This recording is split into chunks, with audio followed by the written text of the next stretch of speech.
Terima kasih Anda masih bersama kami di Newsroom. Pemirsa, tahun 2020 masih dikotori dengan banyaknya kasus korupsi.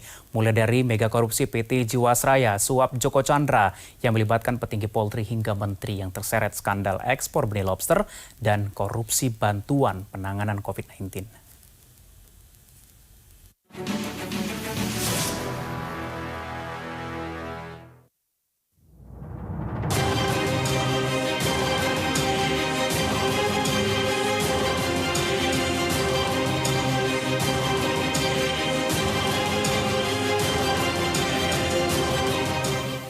Tahun 2020 masih diwarnai banyak skandal korupsi dengan nilai fantastis. Kasus terbaru menjerat Menteri Sosial Juliari Batubara.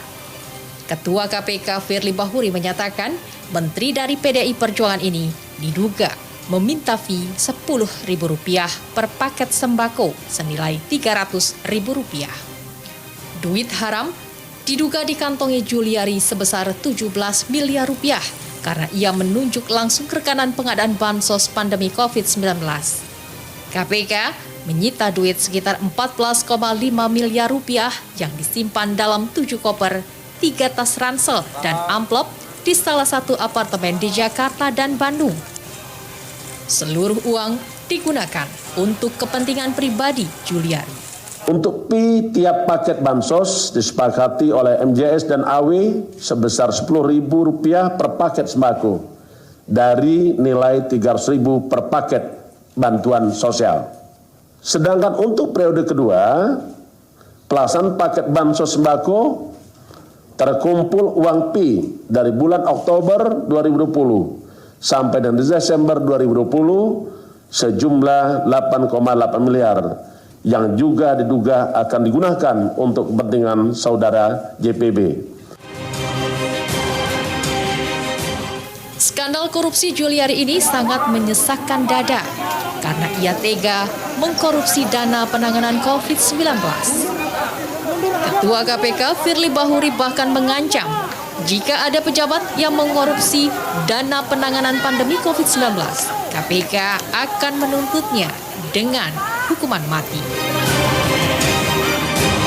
Sebelumnya, tidak sampai 2 pekan, KPK juga meringkus Menteri Kelautan dan Perikanan Edi Prabowo. Edi ditangkap bersama istri dan sejumlah pejabat Kementerian Kelautan dan Perikanan sepulang dari kunjungan kerja di Honolulu, Hawaii. Total, 7 orang ditetapkan tersangka dalam kasus ini, termasuk Edi Prabowo. Edi diduga menerima suap sebesar Rp11 miliar. Sebanyak 750 juta telah dibelanjakan di Honolulu untuk membeli barang-barang mewah seperti sepeda, 2 jam tangan merek Rolex, tas, koper, dan sepatu merek Louis Vuitton. Politisi Partai Gerindra ini sejak menjabat sebagai Menteri Kelautan dan Perikanan merombak total kebijakan menteri sebelumnya Susi Pujiastuti. Edi mencabut aturan larangan ekspor benih lobster.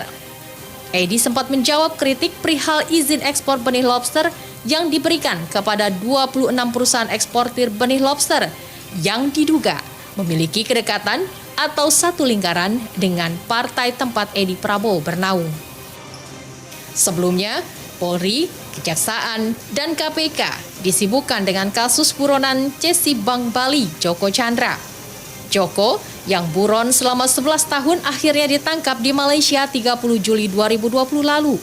Tetapi belum sempat ia menjalani pidana 2 tahun penjara dalam perkara Cesi Bank Bali, Joko terlilit 3 kasus suap lainnya. Pertama, kasus surat jalan palsu. Joko Chandra ditetapkan sebagai tersangka dalam kasus surat jalan palsu yang digunakan selama pelariannya. Surat jalan palsu ini membuat Joko berhasil keluar masuk Indonesia meski berstatus buronan. Bahkan, Joko sempat mengajukan permohonan peninjauan kembali ke Pengadilan Negeri Jakarta Selatan membuat KTP elektronik dan paspor. Seorang pejabat Polri, Brigjen Pol Prasetyo Utomo, serta kuasa hukum Joko Chandra, Anita Kolopaking, juga ditetapkan sebagai tersangka. Kasus kedua, Joko Chandra juga terlibat patkulipat penghapusan red notice dan dijadikan tersangka. Joko diduga menyuap Irjen Pol Napoleon Bonaparte dan Brigjen Prasetyo Utomo sebesar $20.000 Amerika. Ketiga, kasus suap pengurusan fatwa Mahkamah Agung. Kejaksaan Agung menetapkan Joko Chandra sebagai tersangka kasus dugaan pemberian suap kepada Jaksa Pinangki Sirna Malasari. Keduanya diduga berkonspirasi untuk mendapatkan fatwa dari Mahkamah Agung agar Joko Chandra tidak dieksekusi dalam kasus pengalihan hak tagih atau Cesi Bank Bali. Pinangki diduga mendapatkan imbalan $500.000 Amerika atau sekitar 7 miliar rupiah dari Joko Chandra. Skandal korupsi besar lainnya, PT Jiwasraya juga sangat mengejutkan publik. Betapa tidak, uang milik nasabah yang mayoritas masyarakat menengah ke bawah sebesar 16,6 triliun rupiah ditilap pejabat PT Jiwasraya dan perusahaan rekanan PT Jiwasraya. 6 orang pelaku divonis seumur hidup dan denda miliaran rupiah. Sidang ke-6-nya digelar virtual karena berlangsung di tengah pandemi. Beberapa di antara mereka bahkan ada yang terjangkit COVID-19. Kepala daerah tersangkut kasus korupsi juga masih jamak terjadi di 2020. Berdasarkan data KPK, per Oktober 2020 tidak kurang dari 143 kepala daerah, terdiri dari 21 gubernur, serta 122 bupati dan wali kota yang telah didakwa KPK. 2 di antaranya adalah Wali Kota Cimahi, Ajai Muhammad Priyatna, dan Bupati Labuan Batu Utara, Khairuddin Syah. Namun, penanganan kasus korupsi di KPK merosot tajam di 2020. Indonesian Corruption Watch (ICW) mencatat KPK hanya melakukan 7 operasi tangkap tangan. 2 di antaranya bahkan belum selesai. Penurunan kinerja KPK ini diduga akibat revisi Undang-Undang KPK Nomor 19 Tahun 2019 yang menghilangkan kewenangan penyadapan. Selain itu, ICW menduga terjadi konflik di internal KPK, terutama dengan Ketua KPK Firly Bahuri. Yang melemahkan KPK, yang pertama problematika pimpinan KPK, lalu yang kedua adanya Undang-Undang Nomor 19 Tahun 2019. Yang mana 2 hal tersebut berakibat fatal bagi KPK.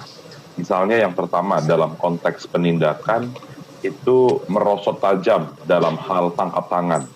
Tahun ini saja KPK baru melakukan 7 tangkap tangan, sangat berbanding terbalik dengan tahun-tahun sebelumnya yang bahkan mencapai di atas 15 tangkap tangan yang dilakukan kepemimpinan periode sebelumnya.